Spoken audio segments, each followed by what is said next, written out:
We're about to present 5 Changemaker Awards, 5 extraordinary changemakers moderated by a changemaker herself, Nancy Zimpher. Well, thank you, Lee. This is a plaque. What would a City Changemakers Award be without a plaque? We have each plaque personalized for our recipients today, but what we're going to do in the contemporary 21st century world is skip the plaque presentation and skip the photo. So I think what's most important is that communities have nominated extraordinary leaders who are making a difference every day in our cities. And displayed to my left are 5 of them, and we will be joined by number 6 City Changemaker at lunch in Mayor Nutter. So let me give you a brief introduction of each of these participants, and then they, sort of like our own little lightning rod, are going to give it 5 minutes. I think they'll be answering the question, well, why do you figure you were given this award anyway? So let me introduce to my left Mayor Tom Barrett, mayor of the city of Milwaukee since 2004, and has worked to promote employment, reduce crime, strengthen neighborhoods hit hard by foreclosure. His Refresh Milwaukee initiative embraces long-term sustainability in a variety of areas you would recognize, from food to mobility to water. Continuing efforts underway, and I'm sure we'll hear more about that from Mayor Barrett. And then I'm a little bit out of order, so let me do next Olga Stella. Olga Stella is Vice President for Business Development at the Detroit Economic Growth Corporation, having worked for years in economic development and public policy, a tireless advocate for projects which employ Detroiters, bring new life to once vacant buildings, and help reframe the conversation about a beleaguered city. Next, we have Mark Rosenberg. Mark is the 5th president of Florida International University and formerly served as chancellor of the State University System of Florida, Fulbright Research Scholar, member of the Council on Foreign Relations, a passionate educator and an urban problem solver, honored for the way in which he has used the resources of FIU to enhance life in Miami. And next to him, another mayor, I'm pleased to say, this would be Mayor A.C. Wharton. He is mayor of Memphis and has been since 2009, leading the transformation of Memphis by focusing on 4 priorities: creating safe and vibrant neighborhoods, growing prosperity and opportunity for all, investing in young people, and advancing a culture of excellence in government. And to his left, you've met before, Jim Walker. Jim is founder and executive director of Big Car Collaborative, a nonprofit community creativity organization, as you know, based in Indianapolis, organizer of TEDx Indianapolis, and producer of the annual Indianapolis 48-hour film project. So here we have 2 mayors, an expert in economic development, a president of a major public research university, and an arts and innovative entrepreneur, all to tell a brief story. We're rounding up a 5-minute timer, but you're on your own, Mayor Barrett, because the timer hasn't shown up. No, she's right here. There she is. There. So we're really going to try to move this along because we've seen the box lunches. We know that Mayor Nutter is coming along as well. I'm thrilled because I lived for a period of time in Milwaukee. I love Milwaukee. I love Milwaukee's mayor, and I'm delighted to introduce you to Mayor Tom Barrett. Tom? Thank you very much, Nancy. Good morning.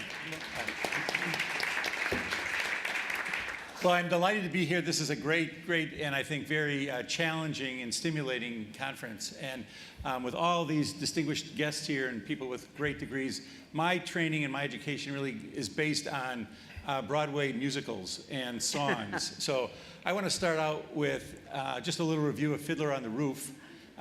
If I were a rich man, I would build a big, tall house with rooms by the dozen. Where? Right in the middle of the town. Right in the middle of the town. So what happened? What happened to America?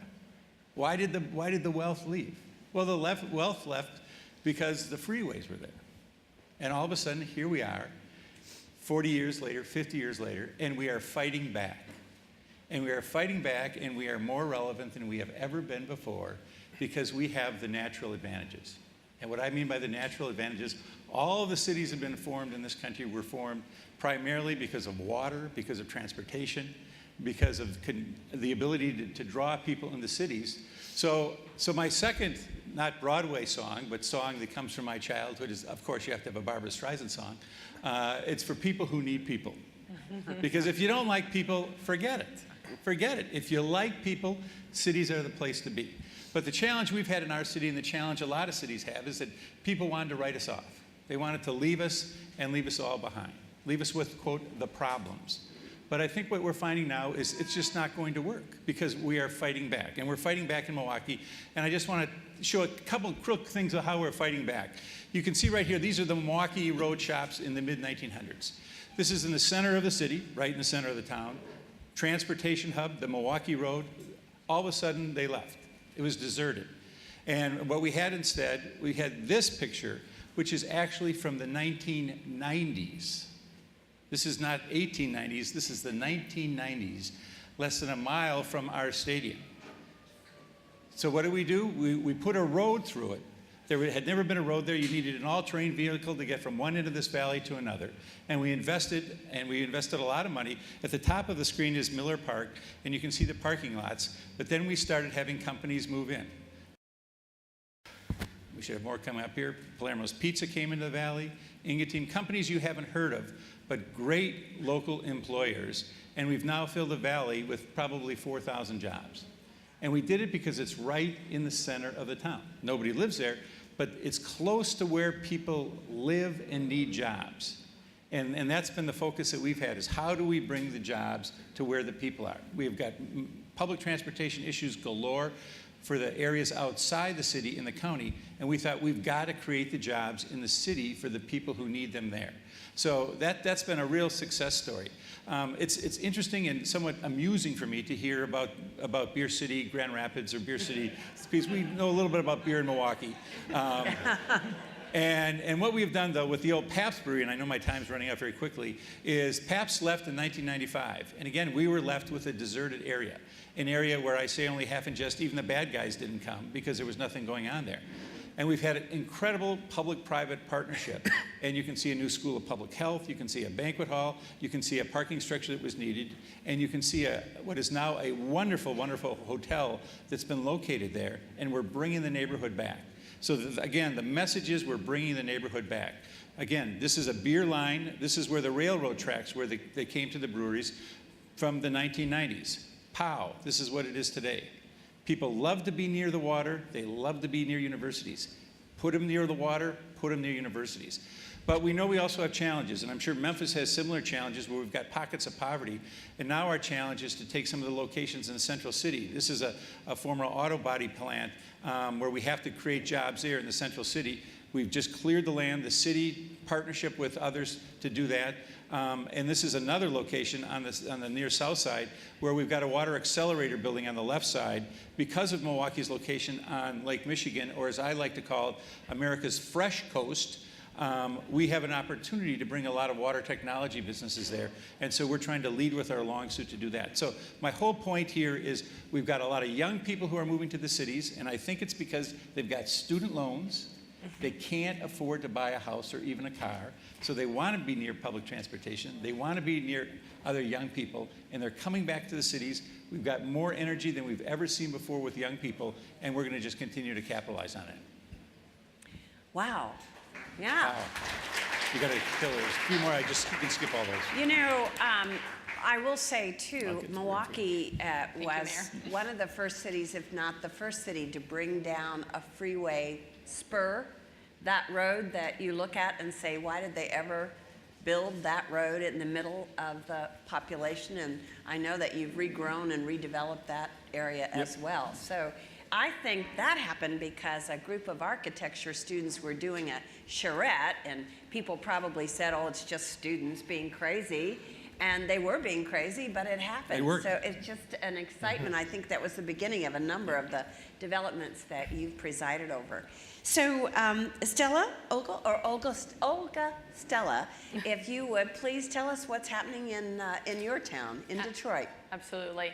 And I feel like I'm actually representing more than myself here today, but really all the people in Detroit who are working every day to make a better city and aren't making headlines, but are just pushing on the issues that we can make a difference on.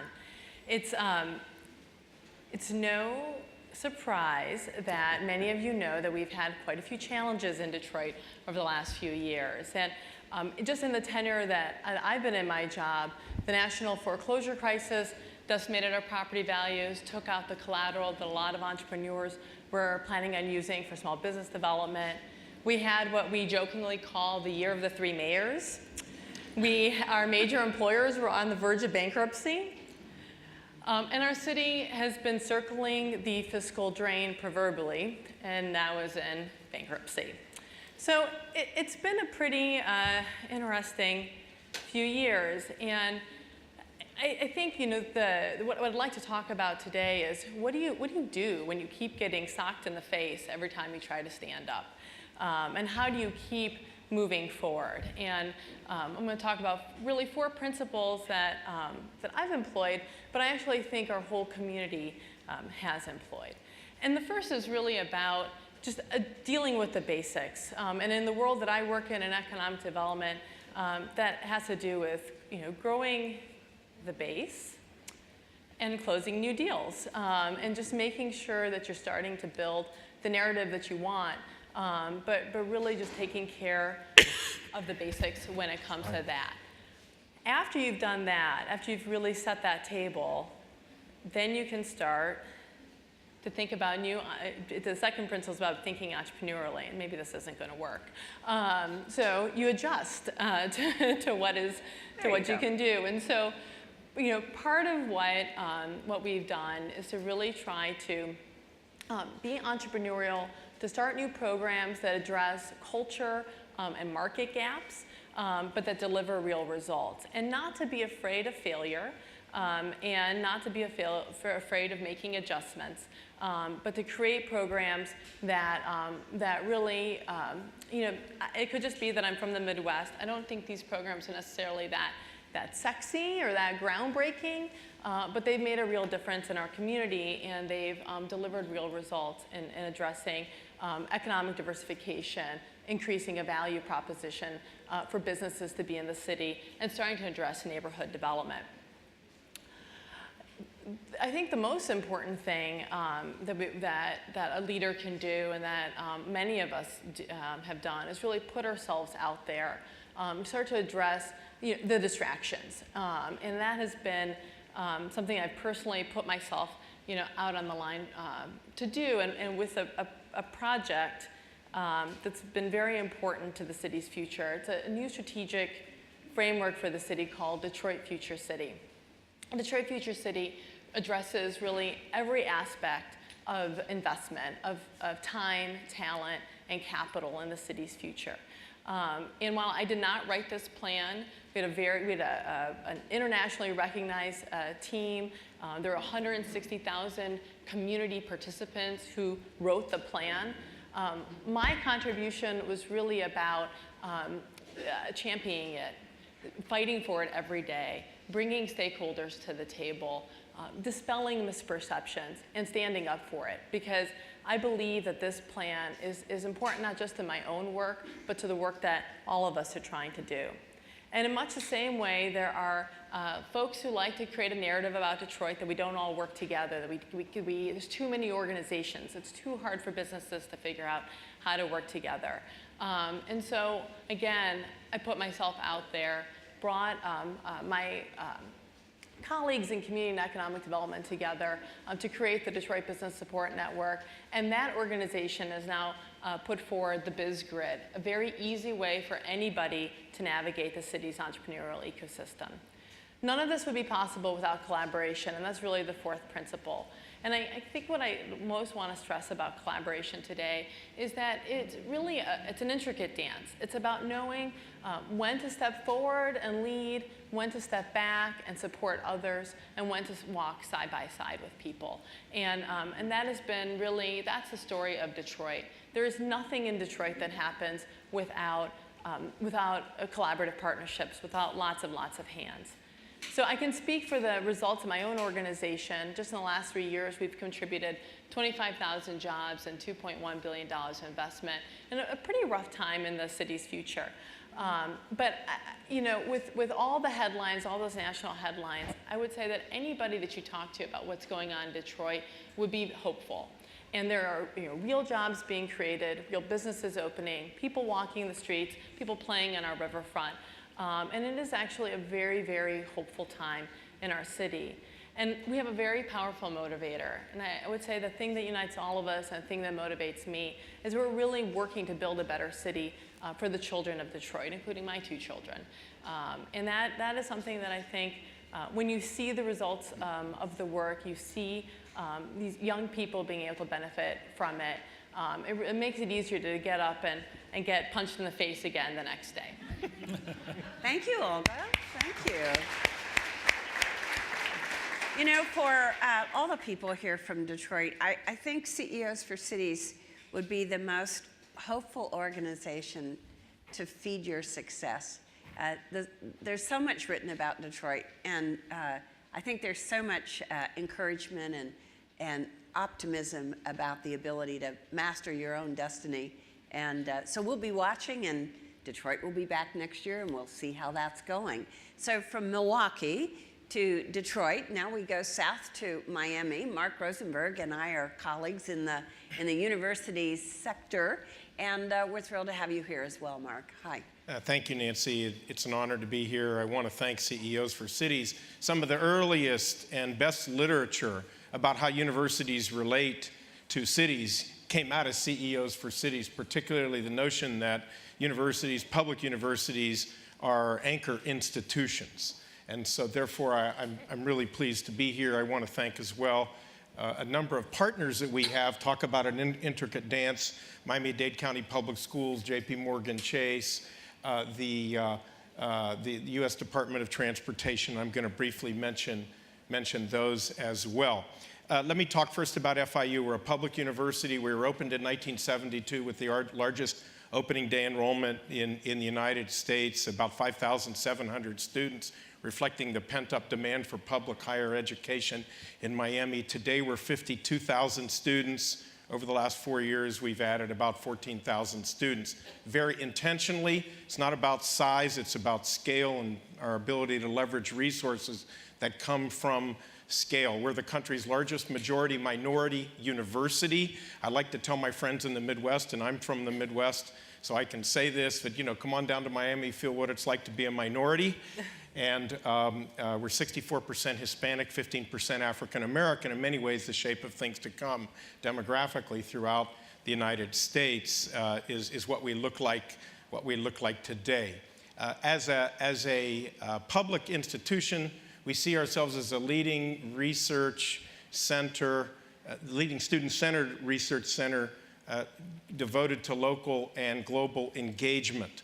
We see ourselves as a solution center for the community. I know Erin Lynn talked about the living laboratory of Portland, but we explicitly see ourselves as a solution center.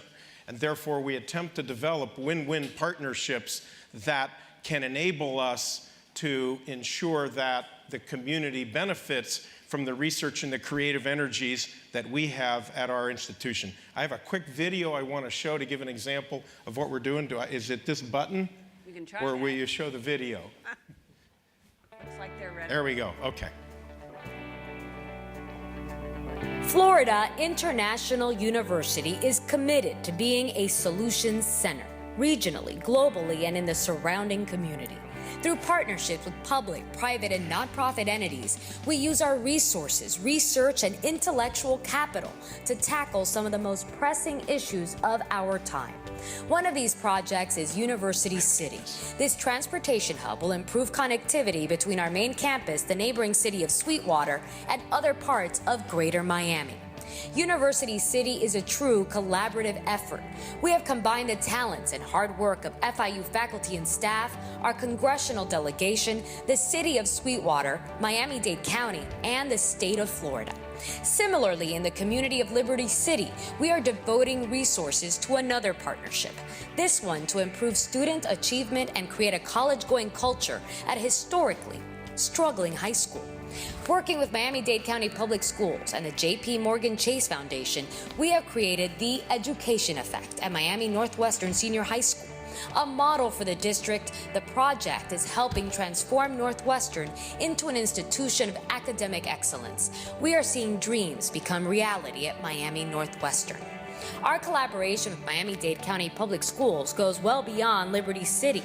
We have forged a county-wide initiative called Access, Achieving Community Collaboration in Education and Student Success, that has a broad reach to improve student achievement. We have opened the doors to our Mastery Math Lab, financial literacy programs, STEM education, and increased offerings in dual enrollment.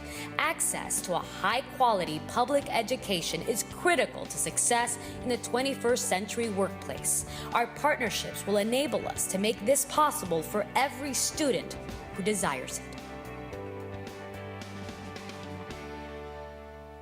it. So basically, the notion as a solution center, as a public university, we are willing to take responsibility for helping our community to get better. There are a lot of urban institutions and a lot of universities that are essentially focused on issues about themselves, and that's not us. We're going to take responsibility. We're going to try to we'll use our research and creative energies to improve our community under the notion that the better our city gets, the better Miami gets, the better we'll get. And the better we'll get, the better the city will get. So I want to thank CEOs for Cities for this recognition of my entire team, some of whom are here. Thank you. Mark, thank you. Mark and I belong to a network which Lee invited to this year's conference called the Urban Serving Universities, which is about 40 public universities physically located right in the center of the city. And I remember making a remark like Mark just did, which is like, we're going to take some responsibility for the education pipeline and for housing and for safety. And somebody said, let me get this straight. You're going to hold yourself accountable for some things that you don't really control.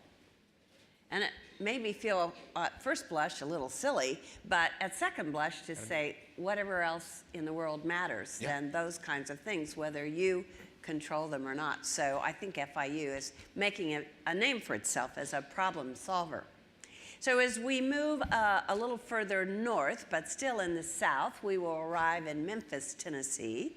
And today we're going to meet with Mayor A.C. Wharton and hear what's happening in Memphis. Mr. Mayor, welcome. Thank you, President, and good morning. Lee, thank you so much. David, thank you for nominating me leadership. I sure appreciate that. And thanks to all of you.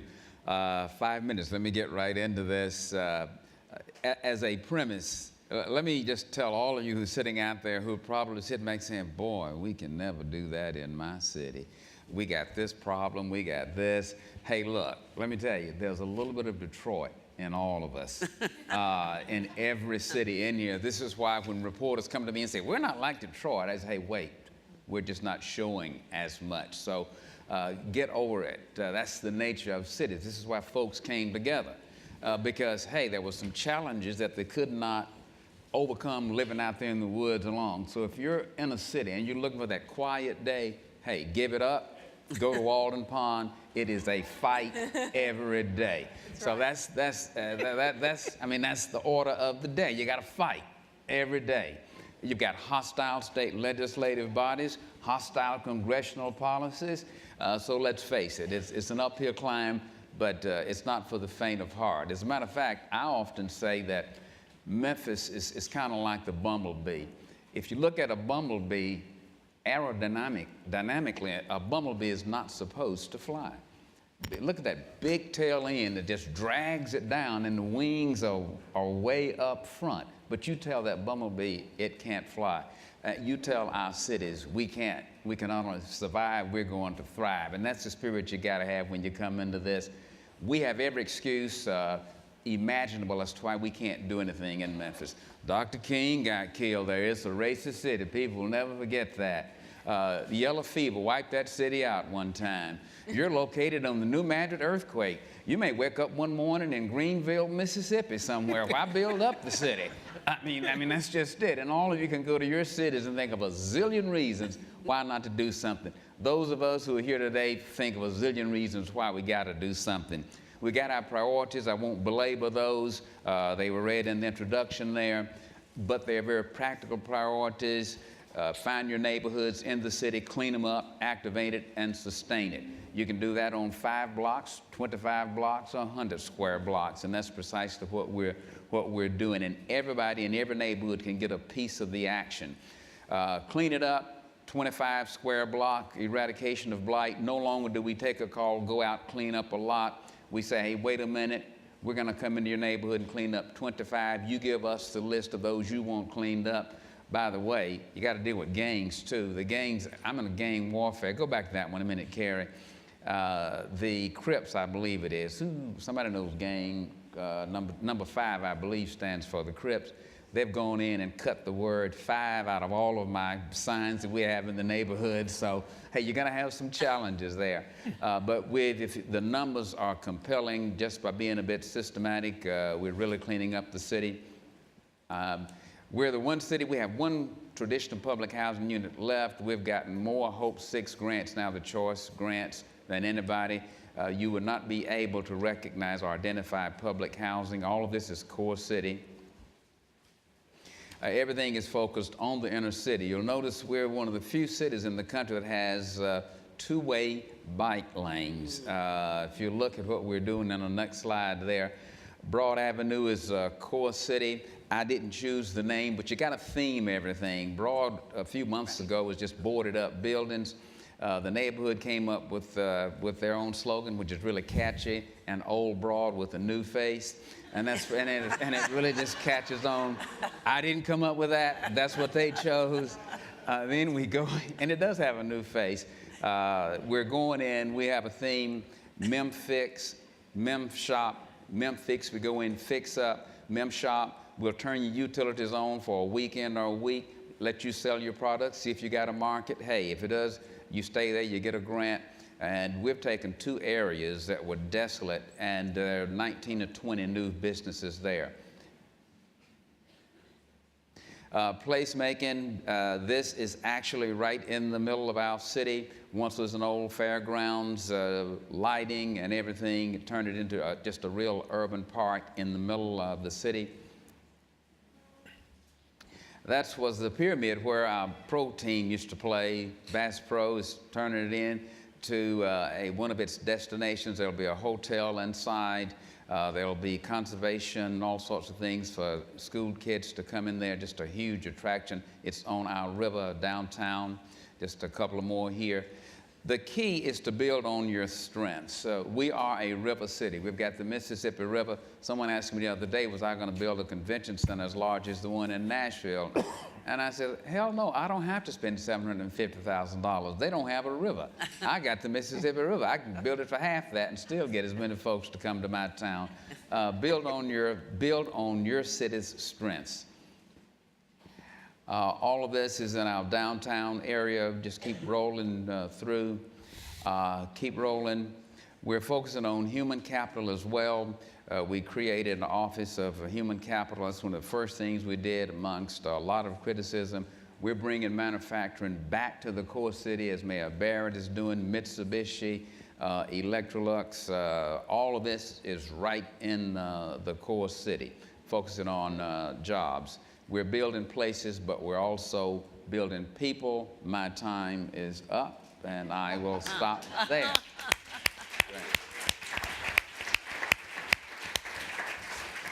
Fascinating and chock full of perspective. And again, Mark, we talked to Mayor Wharton about how important University of Memphis and other higher education institutions are to your city, as is true of Milwaukee and, of course, Detroit as well.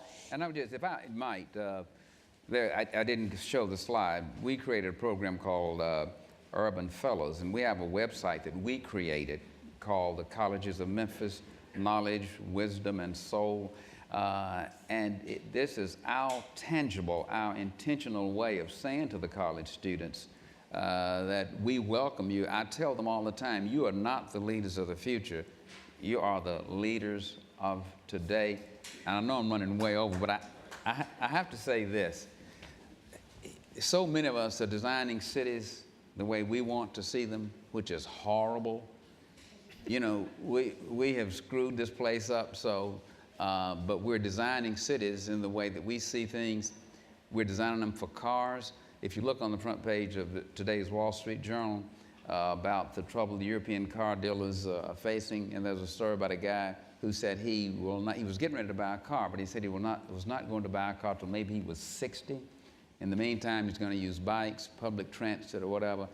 But one of the most tragic mistakes we are making in cities is that we are designing cities for the way we see things, not the way folks 10, 15 years, which is going to be totally different from the way that we see things. And the thing about building a highway, you can't shut it down. Right. Once you see folks don't want it, it is there whether nobody's using it or not. So if I had to say to anybody, watch how you build your streets, your roads, and your bridges. Well, a two-way bike path can take some highway space and make it more useful, and you are doing that in Memphis. So Jim Walker, you have met before, and we're back now in Indianapolis and big car ideas, and so we want to hear, Jim, your perspective on what's happening in Indianapolis. Jim Walker. First, I want to thank Brian Payne, who is the reason I'm here. He invited me to this to be part of the Indianapolis team a few years ago, and I've been coming to the CEOs for Cities meetings for all those years. And also, the other members of our team, the cluster, that we have a really large group, and you probably have met them. We all really work together, and a lot of the other members of the group have helped me along in the last few years and made a big difference and made it possible for us to be here and for us to do a lot of things in Indianapolis. One thing that you can kind of see in the middle of that slide, it says creating vibrant collisions. I like all the talk about collisions, and that's kind of a controlling a phrase for us. And one of the things that we do, we like to just make these things happen by bringing people together.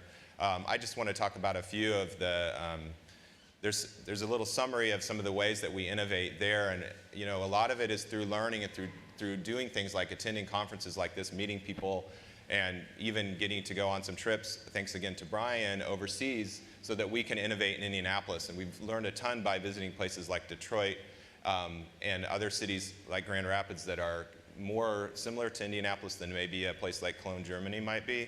But we can learn from all these ways of visiting, talking to people, meeting people. And then another key one there is collaborating, which is another theme of this conference. That's sort of what our organization has become, is a connecting organization between larger institutions a lot of times, and through opportunities like CEOs for Cities, where we can sit on the same stage with mayors and university professors and university presidents. It's a great opportunity for us as a small organization to be able to do that, and it means a lot, and that happens in Indianapolis and other places. Just a little bit of kind of concrete pictures and explanation about what we do. One of the places and it's the easiest way to explain our name, is we're based out of an old tire shop, a Firestone tire shop. And these other pictures don't seem like they might be related to that, but that wheat where you can see LaShonda, who worked for us for a year, that was grown in the front parking lot in a first-string suburban strip mall. And we grew wheat. The second, number two there, she took it to this Indiana State Fair and they threshed it. And then we used it to make pizza that we served at a family fun day for the neighbors. So we're about to have that again this year. We didn't grow wheat this time. It was a good experiment, but it was so hard, and you get like this tiny little bit of it at the end. But it was a great experience, and it was something for us to do, to get to meet farmers at the state fair, neighbors from all over the world in the area that we're in, which is a highly international district. Brian Payne's vision to bring the cultural trail to Indianapolis has really transformed our downtown, and we had an opportunity to collaborate with several other groups on celebrating the opening of the trail. And one of the things that was an idea I had was bringing marching bands from all the corners of the city to come to the middle of the city and play Get Down On It by Kool and the Gang at the same time. And it turned out to be a really awesome day and an awesome experience for us. And Andy Fry, who you've also heard about, and he's sitting right here, he's our designer, and he's a gift that we can give to a lot of people like the Cultural Trail, where we were able to design the map and a lot of other materials for that celebration. A lot of what we do in our mission is to bring art to people and people to art. And so we do a lot of work in first-ring suburban areas that don't have what you have downtown. And we go to apartment complexes. And we spent this summer at several apartment complexes on the far east side of Indianapolis, working with the people that you can see in those slides, the kids, families, bringing art right to them, and kind of just rolling in with the bookmobile from the library, making art, bringing fresh vegetables and food to them, that healthy food options for them during the day.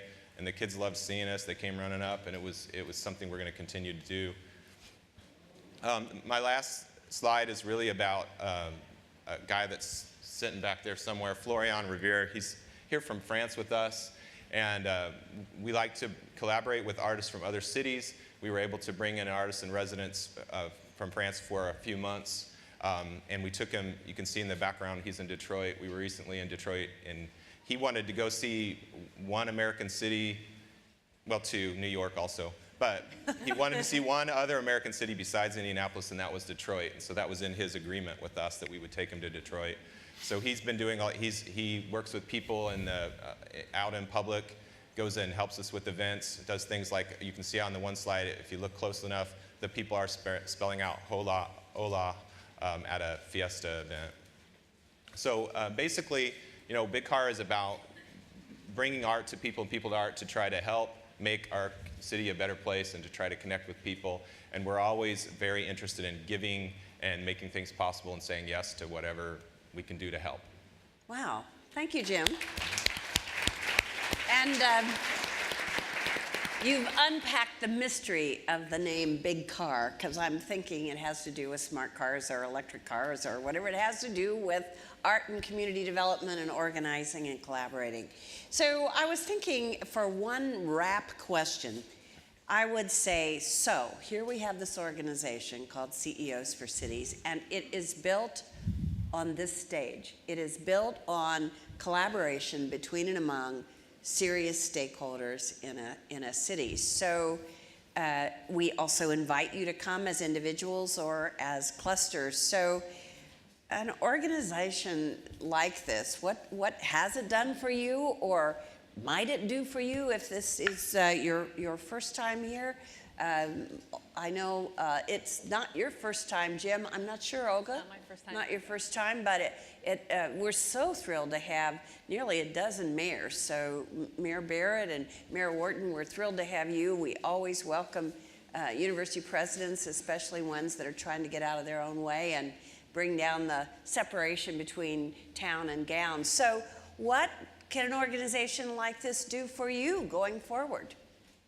Well, I can tell you, I can speak at least for one politician. I think for politicians, the value of something like this is we get great ideas, we take them home, and then we claim they are our own ideas. So if I can speak for both of us mayors, that's correct. You haven't seen anything up here that's had copyright on it. No matter how far you take an idea, there's always just another notch, one more improvement you can always make. That's what innovation is about. Even innovation never is just truly original in the sense. It's to take your idea, different variation on it, and you just pick up. I sit here like an old sponge and just soak up stuff. Now I'll go back home and hey, a little bit of this, a little bit of that. Just the always something new. And that's the beauty of cities. Every day is a new day. It's a new opportunity, and that's what's presented here. And your line, no copyright here. A lot of ideas sharing. Olga? Yeah, I think there are two important value propositions. One is, the research and framing the findings about why cities matter in terms that a wide variety of sectors can understand, and making that digestible for people at the top in the corporate world, the public sector, and just, I think, turning that dialogue a little bit on its head. I think that's been really important about CEOs for Cities and the dividends that it's Right. been working on. I think the second place is the opportunity for the collisions amongst the people in this room, and I think having people like mayors and corporate CEOs and foundation presidents meeting and colliding and sharing ideas, it helps people like me be able to then advance our projects when that top leadership understands why something is so important, why it might make a difference, can see how it worked in another community, and starts the wheels turning about how they might apply it in their own community. And of course, that can't happen if you don't show up. So the greatness of people who come and give their time is just really invaluable. Jim, and then I'm going to give you the last word, Mark, so it's got to be, like really cool. Jim, what do you think? I think that, the first people I talked to were from Greensboro, North Carolina when I got here this year. And it turned out that I think we're going to work out an exchange and go and work with them down there. And so I think it's those kind of connections that you can make. And also, the connecting with your own group. So if you happen to be from a city like ours where you bring a large group or even a small group, you don't usually have that time to talk as much as you do in a setting like this. You have to leave town to get the Yeah, both of those conversation kind of going. ways of connecting are really important in addition to all the content of the conference. Yeah, very helpful. So Mark, Well, I think, first of all, let me speak where you sit is where you stand. Universities are idea factories. They're forces for good. And most people at universities, as in this audience, want to be part of something bigger and better than their own self-interest. The challenge, I think, is for the non-university community to have much higher expectations on us, to pull us out, to say it's legitimate to get involved in some of the new initiatives and some of the new things that people in the nonprofit and in the for-profit community want to be involved in. The challenge that we have is that I find is that the expectations for universities are not that high in arenas where we do have core competencies and where we could be pulled out. So I want to challenge you in the audience, if you have a university, public or private, in your community, to pull them out if they're not out there and to help you be a force for good. well, that's a great closer. I want you to give it up for the 2013 City Changemakers.